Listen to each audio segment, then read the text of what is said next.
जब राम जी दिन के जन्म ले 12 बजे तो सूर्य भगवान 1 महीना के एगो रात बना देले, 1 महीना के दिन हो गई। अब सूर्य भगवान डूबते नहीं खन कि नारायण के हम दर्शन करता नहीं। अब इनका भोर पर गल के हम उगल बानी आ जल डूबे न तल चंद्रमा ओहे के गान 1 महीना के एगो दिन हो गई। जब सूर्य हटल है साउंड डाला तेरा कुछ सुना था कि ना? लापता एगो अबे मंगाए 1 महीना के जब दिन हो गई। आज जब सूर्य भगवान हटल है तो चंद्रमा जी गईले। तो भगवान राम कहने की चंद्रमा इतना देरी कहाँ हो गई हो? कले जे का कहीं भगवान ना सूर्य हटत रे ना हमार नंबर आवत। ए बाबू देख ने जन सिटिया था तौन और चुचिया था तौन कमन करो कम बोले फ्रेश बोले ना सूर्य हटत रे ना हमार नंबर आवता। इ हटिए तब हम रात में निकले। तब भगवान राम कहने की जा एक मतलब कि सूर्य के चलते देरी कैले बाड़ा। तो जग में या तो पहले ही भोजन नीमन मिलेला ना तो बादे में नीमन मिलेला। बीपीओ यादव 100 रुपया दिलवानी प्रणाम बा। तजबे सूर्य चंद्रमा जी सामने गईले। भगवान कहने की तारा में देरी हो गई बा सूर्य के चलते। तो जा हम तारे के वरदान देतानी कि हमार नाम राम रही लेकिन हमारा नाम के आगे तोहरो नाम जुड़ी। हमरा के दुनिया रामचंद्र कही, चंद्र कही। चंद्रमा तू संग ही रहब। तब चंद्रमा जी कहले कि प्रभु बहुत कुछ हमरा के दे देनी लेकिन एक गो घाटा लागई कि दिन में जन्म लेके आ दिन के महत्व रुआ बढ़ा देनी, रात के तो कोनो कदर ना बढ़ल। कॉलेज इहो श्रद्धा पूरा करे। आज दिन में आइल बानी, एक दिन भादो में अनहरिया रात में आए तो तारा रात के भी महत्व हम ही बढ़ाए। ए बार आइल बानी 12 कला से, ओ बार आए 16 कला से। राम जी करिए एगो बियाह तम 16,008 गो बियाह करे। हेलो हेलो एमे टोन डालो टोन एक मीट खोलो मीट। हेलो फिर बाएं हाथ छुआता रहो। सवेरे छुआ जलाऊ वही कृष्ण के जन्म उत्सव मनावे के बाद जब कंस का अत्याचार हो गई। कंस और देवकी, देवक राजा के बेटी देवकी रहली और कंस के कर बेटा रहे उग्रसेन राजा के। आज जब कंस के चलती भई तो अपना बाप के जेल में डाल दहलो। अब बताई जे बाप मातारी के जेल में डाल दहलो वो अत्याचारी के कृष्ण मरले तो खराब।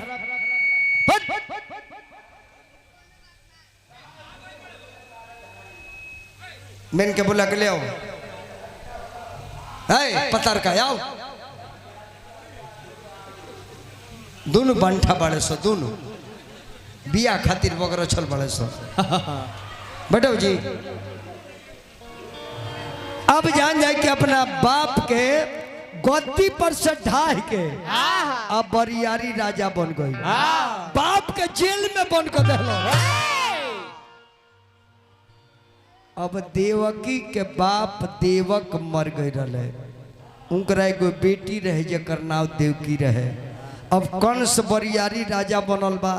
सोचलस कि चाचा के लड़की हो एक शादी हम कह देव ना तो बदनामी तो हमरे हुई। देवकी के शादी सेट कर देता वसुदेव जी से और वासुदेव जी बारात लेके आवत रहे देवकी से बियाह करे। तो जब बाप ना रहले तो बड़ भाई बाप के समान रहेला, भौजाई माई के समान हो जाले। जंघा पर बैठा के देवकी के और कंस कन्यादान देवे लागल कि अब चाचा ने कर तो हमें नहीं कन्यादान दे। और उठाओ मेन के उठाओ हे बक्सा में, हे बक्सा में उठाओ, हे बक्सा का मास्टर खोलो,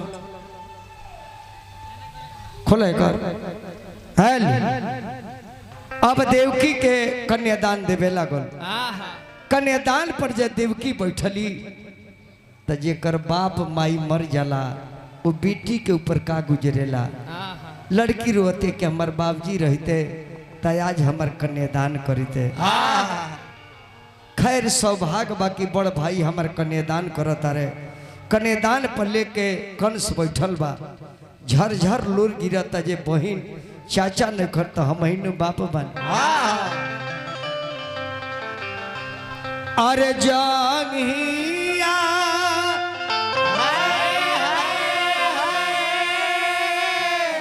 बैठा वाले ये कौन सा अपनी रे बहिनिया।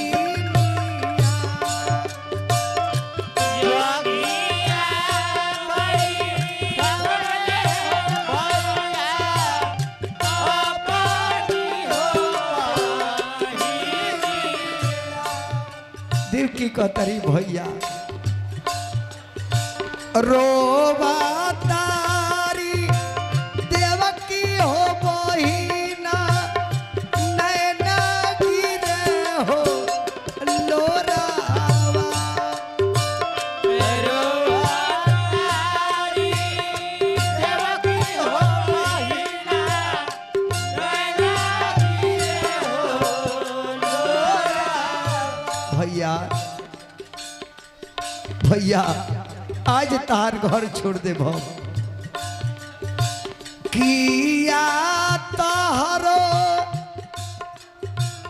किया हमहू रहनी भैया चोरानी से हो चाटानी।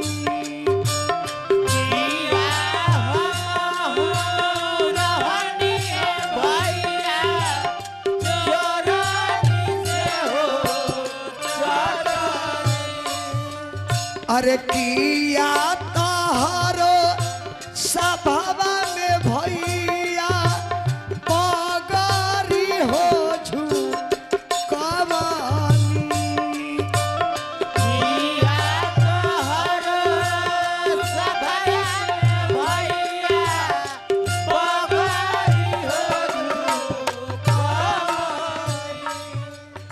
तकवाने रनवाई भैया ते जलाया अपन बहिनिया।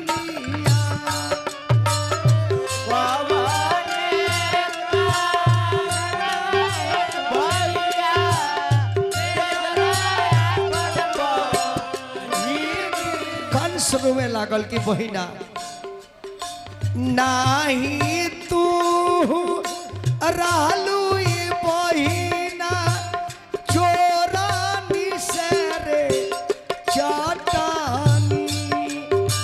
नाही तू रहलू बहिना चोरानी से रे चाटानी। अरे नाही हमारो सभवा में बहिना पगरी हो झुकवालू। नाही हमारो सभवा में बहिना पगरी हो झुकवालू। अरे चाचा के का रनवाई बहिना हमहू होई कोई।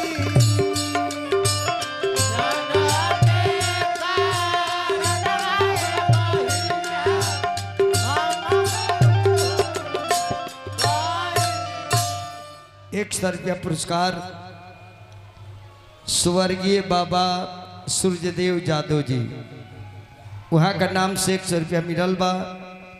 वो चाचा के हम गोड़ लगतनी, नारायण से निवेदन कर आत्मा जहाँ भी हो के देवलोक में स्थान करी और कन्हैया के कृपा बन रहे, परिवार पर मंगल होत रहे, घर के सुहाग बन रहे, तो दुआरा के सभा चमकत रहे।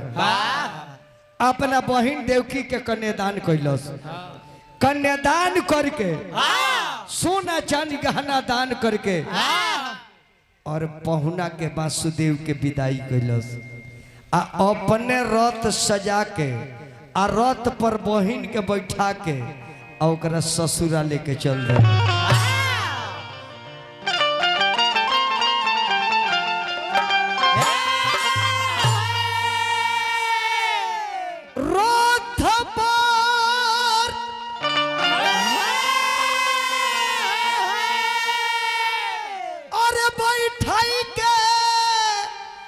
भैया हो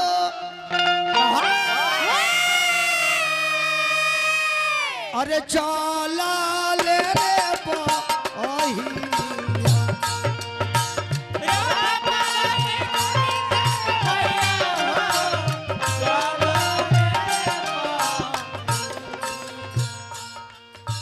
भाई के करनवाई रामा, भाई के करनवा रे बहिना, भैली हो दुला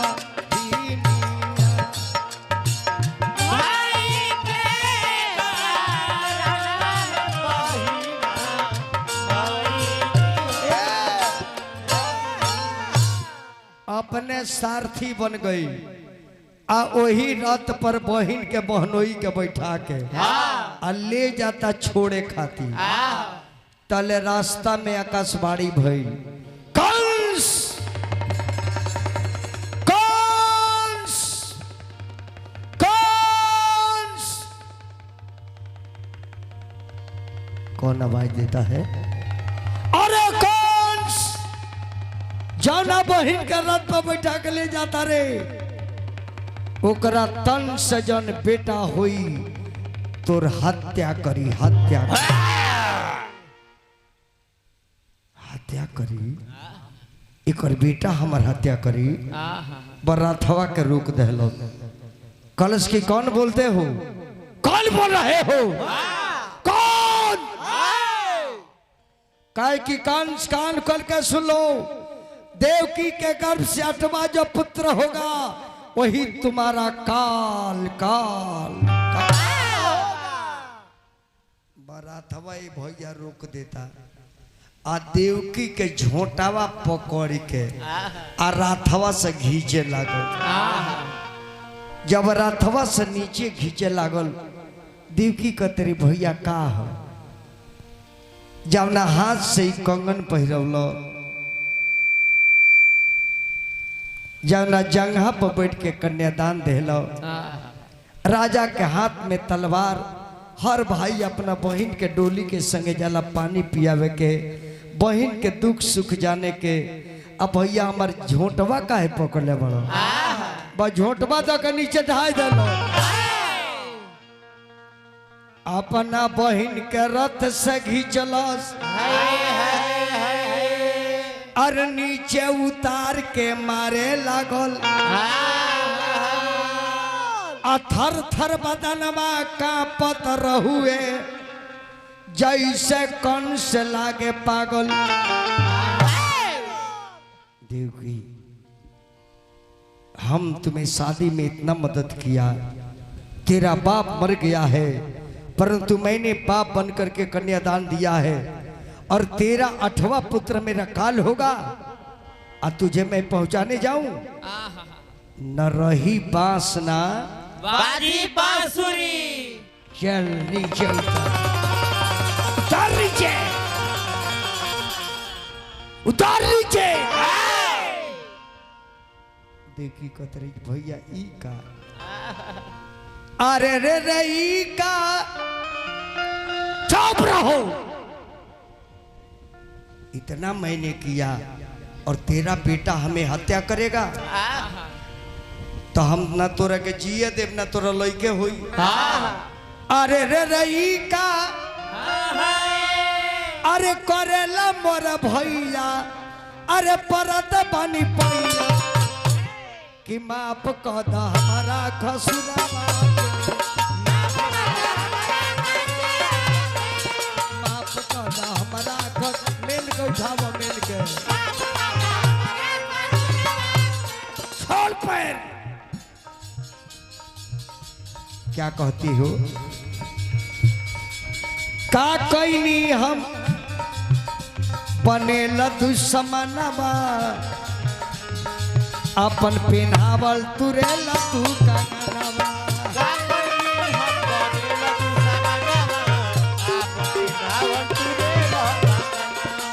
अरे रही का करीला मोर भैया परत बानी पैया अरे जाए दो ना हमके ससुरवा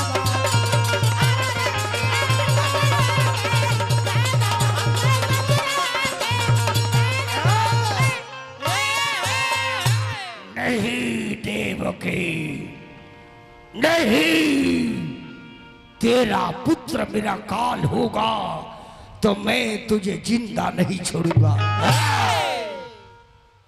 शुभ के साड़ी फाट गई हाथ के कंगन टूट गई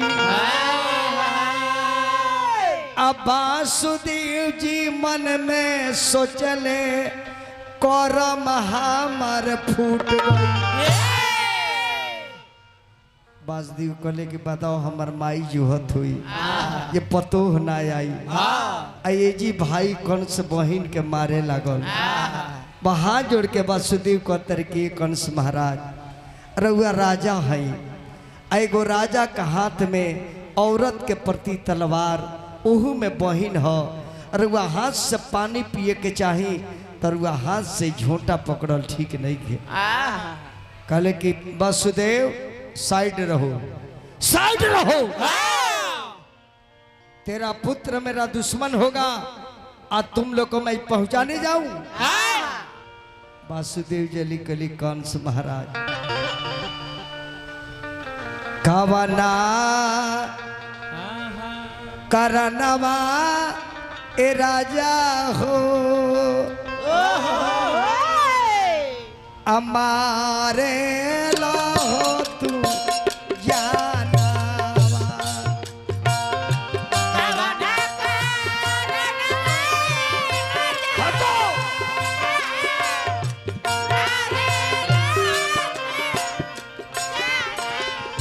अरे कवना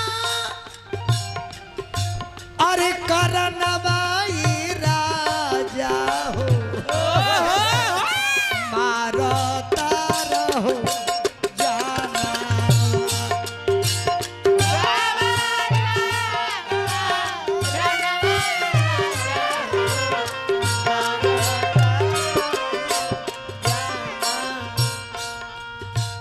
अबला बहनिया के राजा हो अबला बहनिया के राजा हो मारो तारो हो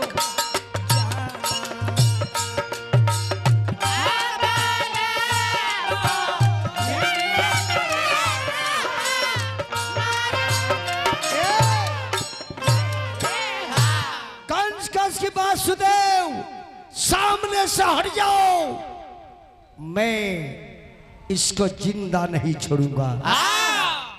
नहीं जिंदा रहेगी न पुत्र पैदा करेगी और न मेरा दुश्मन पैदा होगा। वासुदेव जी कली की कंस महाराज अरे वह खुद राजा बानी हथौरिया देव हथौरिया अब तू चीची आवो यही जैसे फेंक दे हेलो और बढ़ाओ मेन के बढ़ाओ हेलो और बढ़ाओ मेन के काले वासुदेव जी कंस महाराज आखिर 8वां बेटा हमार मारी रुआ के आकाशवाणी बोलबा कि 8वां पुत्र मारी तो आखिर 7 गो के मरला से का फायदा बा। हम रुआ से वचन देता नहीं कि जैया हमारा 8वां बेटा हुई हम खुद रुआ के ले आके दे दे, रुआ हत्या कर दे, लेकिन 7 गो बेटा हमार तो छोड़ दी। हम वादा करता नहीं, वादा कि वासुदेव बोले बार बार, वासुदेव बोले बार, अरे जया लड़का लिया अवतार, वासुदेव बोले बार, अरे जया लड़का लिया अवतार, तो रउआ मार दे हम जान बचपन में, रउआ मार दे हम जान बचपन में। सब मैक समेन ऊपर रखो, सब मैक समेन के ऊपर रखो, दूल्हा के ठेकाने ना, अब बजनियन के पतल पर पतल। अरे वह जान मार दे हम लड़का के दे दी। तो कौन सो तो राजा रहे चाचा, सोचलस कि इहो ठीक कहता रहे। जब 8वां पुत्र इनकर मारी तो 7 गो भगना का मरला से फायदा बस छोड़ दे। जाओ चले जाओ, आग के सामने से चले जाओ। जब जाए लगो तो आकाशवाणी भइल कि कंस, अरे कंस तुम राजा हो फिर भी दिमाग नहीं है, 8वां पुत्र मारेगा, लेकिन तुम्हें पता है 8वां पुत्र कौन है? तले नारद जी पहुंच जाता रहे, वही जी कंस के लगे पहुंच जाता रहे। अरे बीड़ा बजावत नारद बाबा आ गइले, बीड़ा बजावत नारद बाबा आ गइले, बीड़ा बजावत नारद बाबा आ गइले, बीड़ा बजावत नारद बाबा, बीड़ा बजावत नारद बाबा आ गइले, बीड़ा बजावत नारद बाबा आ गइले, हरि गुण गावत नारद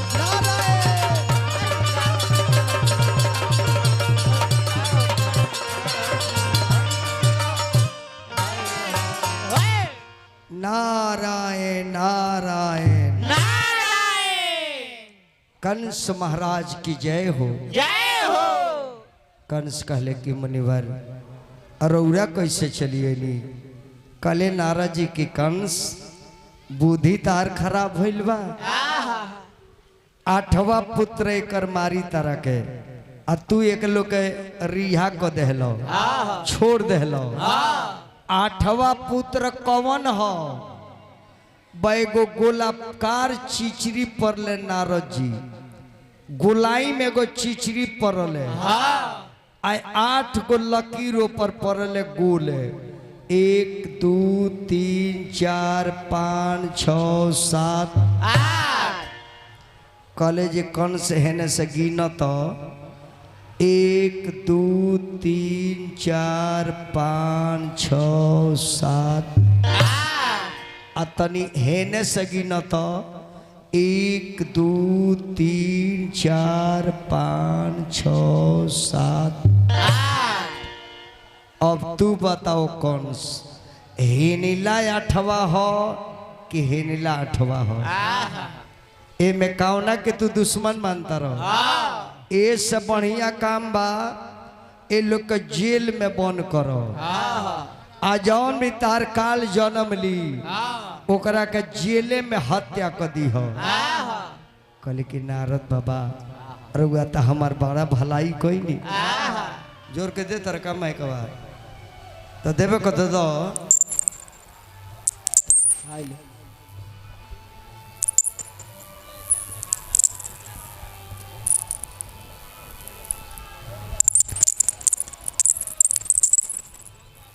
वही तार रखल जाला, बुझाते चौमिंग रखल बड़ो तैयार के रखल जाला। कंस कहले कि नारद बाबा रउआ हमार बुद्धि ना देती तब तो हाथ से मुजरिम निकल जाए। आ जाए भैया बढ़ जाए, बोलो आ जाए बाबू बढ़ जाए। हमने के दुनिया का मालिक के जन्मदिन हो, हमने के बेटा के जब जन्मदिन होता तो इतना हमने के बैठ के आनंद लेता नहीं। आज यहाँ हमने के दुनिया के बाबूजी के जन्मदिन बा, आज कितना उमंग होके के चाहे।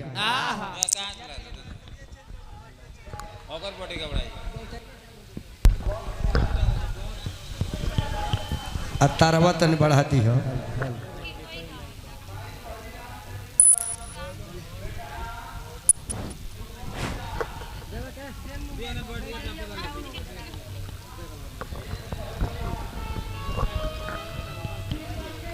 हेलो हेलो हेलो एकदम टोन डालो, ऐसे काम चाहिए, टोन डाल दो। हेलो हेलो हाई 4 नंबर बाबू ने खे बोलो। हेलो हेलो बढ़ाओ कर बढ़ाओ। हेलो हेलो हाउ है हाँ बढ़ाओ। हेलो हेलो बस हेलो हेलो हेलो कंस कल के नारद बाबा रहुआ हमरा संगे बहुत उत्तम भलाई को लेबानी। अन्ना तई मुजरिम हाथ से निकल जाए। अब बहन के या भाई के ले जाके कारागार में डाल देता। अब जब बहन आ बहनोई जेल में जाता रहे तो झरझर लोर गिरता।